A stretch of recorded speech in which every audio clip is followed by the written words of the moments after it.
최근에 이제 비전이라는 인텔 발표에서 그 얘기를 했거든요. 2030년까지 우리가 2등 하겠다. 그때까지 미국이 지원을 해줄 것 같단 말이죠. 주식 잘 모르고 저도 공부를 하고 있지만 지금 숫자 안 나오고 사람들이 저 꼴통은 절대로 안 된다 라고 생각을 할 때 모아가야 되지 않나. 정말 오랫동안 투자를 하려면 인텔 같은 데 투자를 해야 되나.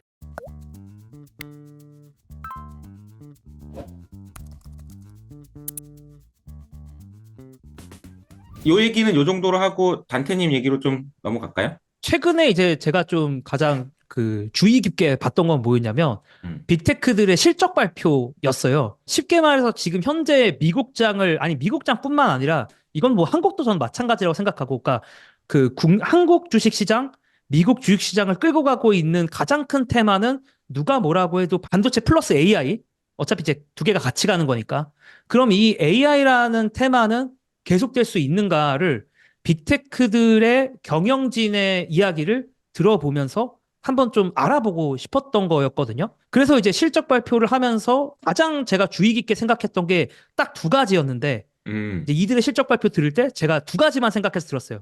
첫 번째는 뭐냐? 바로 캐펙스. 캐펙스라는 거는 이제 좀 쉽게 설명하면 그냥 내가 얼마나 컴퓨터를 더 많이 살게.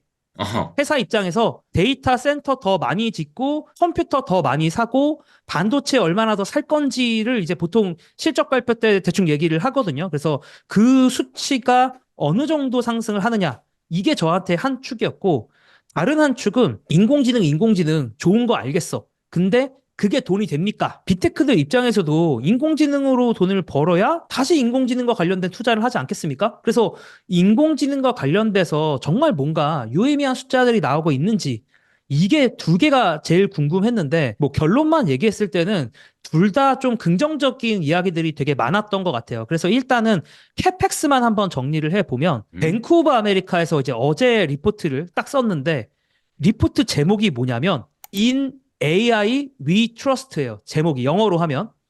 그럼 이게 뭐냐? 저는 인공지능 믿고 있습니다. 뭐 이런 그 리포트인데 그 보고서의 결론이 뭐냐? 이번에 실적 발표하면서 빅테크들이 제가 방금 말한 그 캐펙스 비용을 그러니까 컴퓨터 사려고 반도체 사려고 예산을 얼마나 전년 대비 상승을 했는지를 대충 이제 빅테크들을 이렇게 쭉 실적 발표하는 것들을 모아보면 대충 얼마나 규모가 전년 대비해서 성장하는지가 나올 거 아니에요. 그 규모를 봤더니 전년 대비 35% 성장이라는 거예요. 그러니까 이미 엄청 많이 돈을 쓰고 있는 거, 뭐 우리 다 알고 있는 공공을 한 사실인데 거기서 35%를 더 많이 쓴대. 그게 이제 그 보고서의 결론이었고, 그러니까 인공지능이 만약에 관련돼서 빅사이클이 만약에 시작이 된다. 소위 말하는 인공지능 슈퍼사이클이 시작이 되면 이 인공지능의 인프라를 담당하는 기업들이 그 수혜를 볼 건데 자기들이 보기에는 이제 지금 실적 발표를 보니까 그 실적 발표 속에서 어느 정도 관련된 예산이 많이 집행되는 게 확인이 됐다라는 얘기로 받아들일 수가 있고요. 그러면서 뭐 당연히 대장주 엔비디아나 뭐 브로드컴이나 마벨이나 마이크론, AMD 뭐 이런 주식들을 이제 주로 얘기했던 것 같고 그리고 뭐 슬픈 회사가 하나 있죠. 이제 인텔이라고 이제 그 회사는 이제 남들 지금 막 다 막 3%, 4%씩 올라가는데 이제 혼자 막 5% 떨어지면서 이제 그 인텔 얘기 나왔으니까 지금 물어봐도 되나? 그러니까 아니, 네. 물어보세요. 지금 네. 그냥 어차피 저희끼리 예, 하니까 우리 이제 빅테크 실적을 이렇게 점검을 하고 있는 건데, 단테님이, 캐펙스라는 관점하고, 이게 이제 돈이 될 것 돈 버냐? 같은지, 이걸 두 개를 놓고 봤을 때, 빅테크는 돈이 된다고 판단하는 것 같고, 그리고 캐펙스도 많이 쓴다고 했는데, 지난주에 사실은 금리 뭐 이슈 굉장히 많았음에도 불구하고, 그거 다 뚫고 다 올라가 버렸어요. 구글도 그렇고, 전부 다. 엔비디아도 그렇고요. 근데 이제 유일하게 인텔 얘기를 좀 하긴 해야 됩니다. 네. 저는 너무 사실 궁금한 게 그 칩워라는 책을 제가 엄청 재밌게 봤었거든요. 그 네. 칩워라는 책의 그 내용이 뭐 브랜디드 컨텐츠도 아니지만 어쨌든 한 줄로 요약하면 반도체는 미국 뜻대로 된다인데 뭐 한국이 잘 되고 일본이 잘 되고 뭐 TSMC가 잘 되고가 물론 이제 그분들도 열심히 했지만 미국이 그걸 원했기 때문이다라는 게 사실 그 책의 결론이거든요. 약간 엄청 뭐 거의 무슨 뭐 미국 짱이다 약간 이런 책이긴 한데 자, 그 책을 보면은 인텔이 자꾸 눈이 가는 거야. 제가 그 책을 본 다음부터 아니 인텔은 행사를 하는데 막 공장하는데 막 바이든이 와. 아니면 무슨 컨퍼런스 하는데 왜 상무부 장관이 왜 컨퍼런스에 나와. 아니 이런 회사가 어딨어. 별로 없단 말이에요. 그러니까 제가 알기로도 그 반도체 관련된 예산 같은 거 보조금 주는 거 보면은 인텔이 제가 기억엔 제일 많았거든요. TSMC나 삼성도 받긴 하는데 제일 컸단 말이에요. 아마 실적 발표 팔로우 하신 분들은 다 공감할 것 같은데 인텔이 어떤 기대감이 이렇게 가다가 실적 발표하면 그때마다 이렇게 팍팍 떨어져요. 워낙 숫자가 안 좋으니까. 얘는 지금 반도체 관련된 거 다 날아가는데 지금 정말 혼자서 뒤로 가고 있는 상황인데 그 많이 또 다루셨잖아요. 안될 그 공항에서 되게 많이 사실 인텔을 많이 다뤘고 저도 이제 되게 재밌게 봤었는데 인텔 약간 어떻게 보시는지 좀 궁금하더라고요, 저는. 제가요. 네네. 그냥 기술적인 것들, 뭐, 그리고 되게 큰 시도를 어쨌든 하고 있는데, 막, 파운드리도 어쨌든 우리가 하겠다. 뭐, 이런 네. 것도 하고, 뭐, 우리는 막, 몇 나노 공정 다 건너뛰고, 10나노 이하 별로 해보지도 않았는데, 이제 막, 바로 우리는 뭐, 3나노 막 이렇게 얘기하고 그치. 있는데, 그렇죠. 예. 주식시장에서는 그렇게 반응할 수밖에 없을 것 같아요. 왜냐하면 지금 증명해 보이는 것들이 거의 없어가지고. 그리고 이제 인텔 같은 경우에는 워낙 그 서버용 CPU라든가 아니면 파운드리 얘기하는 것들 뭐 패키징 CEO 바뀌고 나서 뭔가 많이 발전이 되긴 했지만 사실 미정부의 그 지원 말고는 뚜렷하게 뭔가 숫자로 보여준 게 사실 없는 부분이 사실 크죠. 그래서 AI 서버 쪽으로 많이 몰리니까 기존 레거시 데이터 센터들은 다 죽어버리니까 거기서도 원래 잘 나오던 것도 망하고 뭐 하여튼 여러 가지 문제들이 있는데 파운드리 쪽은 그러니까 어쨌든 이거는 시간이 굉장히 걸릴 문제고 미정부가 이렇게 본격적으로 이렇게 계속 지원을 해준다라고 하면은 결국 이 인텔이 제조 기준으로서 턴을 할 수 있는 기회는 있을 거라고 보거든요. 그러니까 그러려고 지금 지원을 하는 거니까. 왜냐하면 인텔을 대체할 수 있는 다른 기업이 아예 없잖아요. 미국 같은 경우에는. 그러니까 제조 입장에서요. 그러니까 파운드리 자체를 보면은 기술력 있어서는 사실 차이가 많이 나죠. 그 다른 기업들보다 뭐 TSMC는 말할 것도 없고 그 왜 그러냐면은 그냥 장비 음. 하나만 딱 보면 되는데 뭐 EUV 장비 같은 것도 TSMC가 제가 알기로 100대가 넘는 걸로 알고 있고 삼성도 이제 수십 대 이렇게 알고 있는데 인텔은 몇 대 안 돼요, 사실. 그러니까 그 어. 말이 뭐냐면은 ASML의 그런 그 노광 장비조인가? 반도체에게 그리는 장비고 얼마나 미세하게 하냐가 이 EUV 장비인 건데 뭐 많이 아시겠지만 근데 그 EUV 장비를 갖고 오면 그냥 바로 쓸 수 있는 게 아니라 걔를 아. 설비로서 넣으면은 여러 가지 반도체에 공정이 있어요. 뭐 이렇게 뭐 처음에 이제 뭐 강강에 뿌리고 거기 이제 빛 쏘았다가 이제 깎아내고 여러 가지 공정들이 있는데 그 각각의 공정에서도 여러 가지 단계의 설비들이 있고 한 건데 ASML의 그 장비를 그냥 갖고 오면 바로 쓴다라기보다는 그걸 또 이제 설비를 잘 맞춰갖고 잘 튜닝하고 하는 그런 엔지니어링적인 부분들이 있단 말이죠. 그러면 이미 그 수십 대가 차이가 나고 있는 상황에서 그리고 먼저 그걸 사용해본 입장에서의 파운드리 기업들과 현재 인텔이 뭐 하겠다라고 하고 빨리 하겠다라고 하는 부분들과는 약간 차이가 날 수밖에 없다라는 부분도 일단 있을 것 같아요. 그래서 뭐 조기로 하이NA EUV 같은 것도 도입을 한다라고 하지만 제가 알기로는 그건 이제 연구용으로 이미 들어간 걸로 알아요. 기사로 대석 특필된 거는 뭐 하이NA EUV로 탑재돼서 인텔 뭐 20옹스트롱 뭐 간다 막 이런 얘기를 하는데 물론 그 목적이죠. 근데 그게 당장 지금 양산하겠다라는 것보다는 처음으로는 연구용으로 들어갔고 음. 연구용으로 들어갔다는 말은 그 설비를 어떻게 쓸 것인지 어떻게 할 것인지를 지금 이제 뭐 검색을 이제 좀 찾아보고 있는 단계가 아닌가라고 추정이 돼요. 4나노, 3나노, 2나노 이러한 숫자들로 하는 그런 각각의 공정 노드들로 봤을 때에 외주하고 있는 파운드리 업체들을 대상으로 하는 것들도 있지만 대부분은 이제 내부 물량이 되게 많잖아요. 인텔은 뭐 소비자 CPU라든가 뭐 노트북 CPU 굉장히 많기 때문에 그런 쪽으로 그냥 소화용으로 자체 소화용으로 일단 조금 하고 있는 것으로 보이고요. 그런 다음에 인텔의 기술력은 사실 좀 그러니까 별로라기보다는 아직 못 따라가는 어쩔 수 없이 후발주자이기 때문에 있는 갭은 저는 아직도 존재해서 그게 시장에서 반영될 수밖에 없다라고 보는데 확실한 턴키가 될 거라고 터닝 포인트가 될 거라고 보는 부분은 그러니까 인텔이 원래는 그 파운드리 서비스라는 게 없고 그냥 IDM이었잖아요. 설계와 공정과 이게 제조를 모두 다 하시는 그 종합 반도체 기업이었기 때문에 그 말은 뭐냐면은 예를 들어 그 반도체도 그냥 설계도 만들면 이대로 만들어줘 하면 그냥 만들어줄게 해서 파운드리 이렇게 하는 게 아니거든요. 설계를 했으면은 그 설계를 한 어떤 특정한 기능을 구현을 하기 위해서는 그 각각에 해당하는 어떤 특정한 모듈, 흔히 이제 IP라고 하죠. 지적 음. 재산권 그 IP라고 부르는 그 하드웨어 IP들이 각각 다 있어야 돼요. 굉장히 단순한 예제로 보면은 너 여기 뭐 예를 들어 뭐 D램에서 오는 어떤 데이터와 여러한 데이터를 합쳐가지고 뭔가 어떤 특정한 계산을 해줘. 아니면은 뭔가 뭐 신호가 뭉개지면은 이거 뭉개졌는지 안 뭉개졌는지 체크해주는 그런 것들을 해줘. 약간 여러 가지 특정한 기능들이 있는데 그런 것들을 이제 보통 설계 기업들이 있고 팹리스 이제 엔비디아 같은 기업들, AMD 같은 기업들 그런 기업들이 설계를 하면은 TSMC 같은 데 딱 주면은 그 중간에 이제 디자인 하우스라는 곳이 있어요. 그래서 양쪽을 약간 이제 그 중개무역 하듯이 커뮤니케이팅을 역할을 하는 부분이 있는데 그 사이에서 이제 특정한 IP들을 이제 이거는 요런 IP를 쓰고 요러한 역할들을 해주거든요. 그런데 인텔 같은 경우에는 이 TSMC나 디자인 하우스 그런 고유 IP 있는 그런 이제 생태계를 잘 구축해 놓은 게 TSMC의 강점인데 인텔은 어떻게 하느냐? 자기들이 가지고 있는 자기가 자체 개발했던 제조에 있어서의 노하우가 가졌다는 IP 같은 것들도 다 공개를 해버립니다. 그게 무슨 말이냐면은 팹리스 기업들이 어떻게 보면은 이제 그런 특정한 IP를 사용하려면 다른 디자인 하우스를 빌린다거나 뭐 여러 가지 고민을 해야 되는데 인텔이 이미 잘 만들어 놓은 것들을 참고를 해서 설계를 이런 걸 하면 되겠네?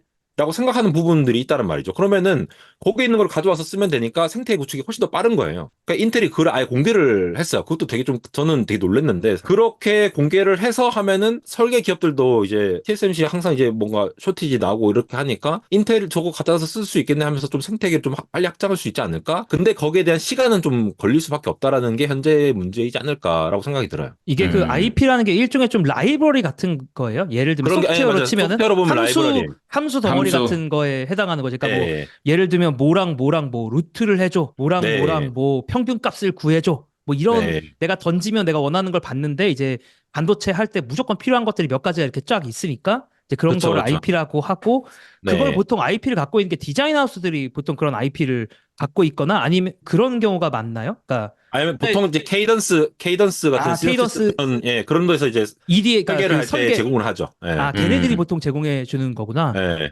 걔네들이 제공을 해주는 거고. 그러니까 이래저래 지금 인텔은 이렇게도 해보고 저렇게도 해보고 정부가 지금 돈 대주고 그러니까 최선을 다하고 있는데 뭐가 잘 안 되고 있는 거고. 아까 네.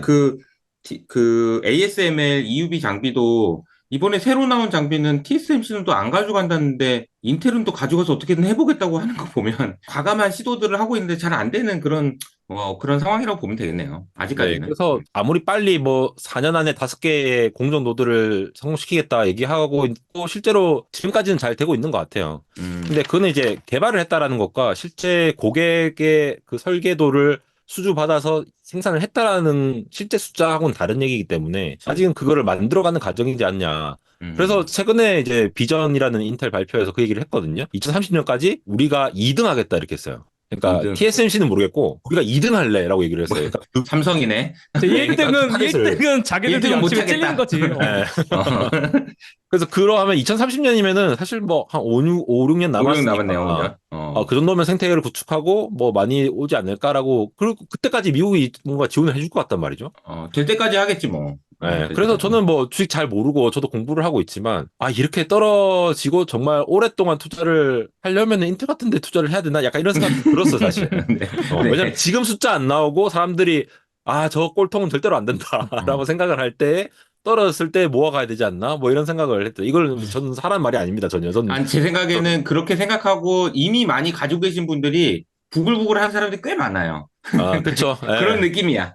언제까지 떨어질 거야 약간 이런 느낌이 있죠. 그렇죠. 그러니까 약간 투자자들 중에서 약간 이제 그 뭐랄까 대세에 편승하는 투자를 좋아하는 사람도 있고 약간 네. 반골 기질이 있는 그쵸, 투자자들이 그쵸. 있거든요. 그러니까 이제 남들과 다르게 하려고 하는 사람들이 보통 이제 이런 분들이 이제 인텔을 모은 다음에 엔비디아 안 사고 인텔을 산 다음에 저한테도 막 많이 물어보거든요. 인텔 어떻게 생각하냐. 막 물어보는데 그래서 또 약간 저는 이제 소프트웨어 쪽이니까 제가 이제 그 하드웨어 쪽까지 이제 이런 디테일한 어떤 정책들까지는 제가 뭐 모르기도 하고 이제 궁금해서 좀 물어봤고요. 그 단타님이 하려고 하셨던 얘기는 지금 AI 믿는다. 빅테크 애들이 그런 얘기를 했다. 라고 이제 뱅크 오브 아메리카 얘기를 인용해서 얘기해 주셨고 그쵸. 계속해서 이야기해보면 이제 빅테크들 기업들이 실적 계속 나왔어요. 그 부분에 대한 단타님의 해석도 좀 궁금하긴 합니다. 약간 얘기가 샜지만 얘기를 해보자면 이건 것 같아요. 결국에 이제 돈을 벌고 있느냐가 너무 궁금했는데 거기서 가장 성과가 안 좋았던 친구는 바로 그 메타죠, 메타. 사실 돈을 번 건 없었거든요. 그러니까 그것과 관련돼서 뭐 돈을 벌었다고 이렇게 뭐 라마로 뭐 어떻게 했다 이런 거는 아마 헤드라인에서 보신 건 없을 거라고 생각을 하고 대부분 그냥 기존의 광고 수익들로 돈을 벌었기 때문에